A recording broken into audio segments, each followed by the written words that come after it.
Good morning. Over the last 3 months, my administration has taken aggressive action to confront a historic economic crisis.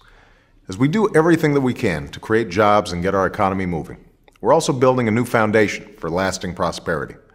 A foundation that invests in quality education, lowers healthcare costs, and develops new sources of energy powered by new jobs and industries. One of the pillars of that foundation must be fiscal discipline. We came into office facing a budget deficit of $1.3 trillion for this year alone, and the cost of confronting our economic crisis is high. But we can't settle for a future of rising deficits and debt that our children can't pay. All across America, families are tightening their belts and making hard choices. Now, Washington must show that same sense of responsibility. That's why we've identified $2 trillion in deficit reductions over the next decade, while taking on the special interest spending that doesn't advance the people's interests. But we must also recognize that we cannot meet the challenges of today with old habits and stale thinking.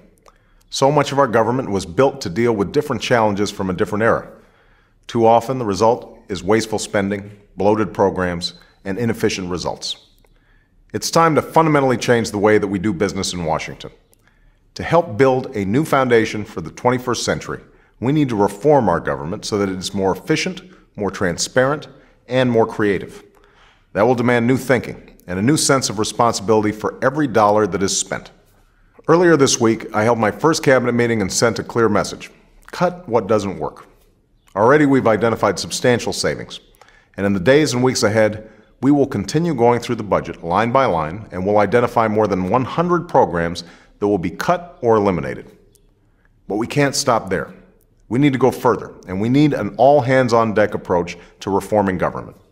That's why I'm announcing several steps that my administration will take in the weeks ahead to restore fiscal discipline while making our government work better. First, we need to adhere to the basic principle that new tax or entitlement policies should be paid for. This principle, known as PAYGO, helped transform large deficits into surpluses in the 1990s. Now, we must restore that sense of fiscal discipline. And that's why I'm calling for Congress to pass PAYGO legislation like a bill that will be introduced by Congressman Barron Hill, so that government acts the same way any responsible family does in setting its budget.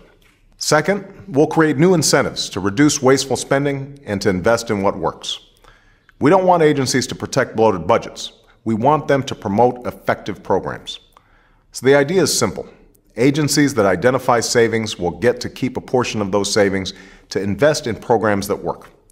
The result will be a smaller budget and a more effective government. Third, we'll look for ideas from the bottom up. After all, Americans across the country know that the best ideas often come from workers, not just management.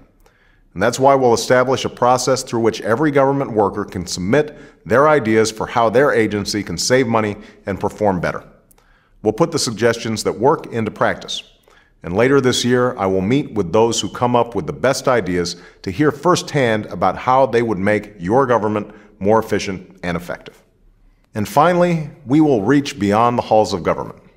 Many businesses have innovative ways of using technology to save money, and many experts have new ideas to make government work more efficiently. Government can and must learn from them.